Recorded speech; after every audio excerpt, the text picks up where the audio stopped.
London must be cold today. I saw it on the weather report. The news just broke away. Max will be leaving for good. His words and feelings misunderstood. Perhaps I played a fool.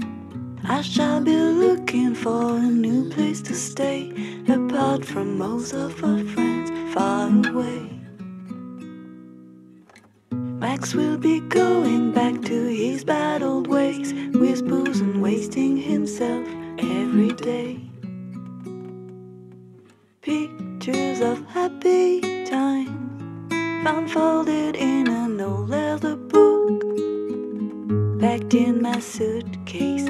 Max looking down at me, a smile at the corner of his mouth. Sorry, he seems to say, the days are shortening little more every day.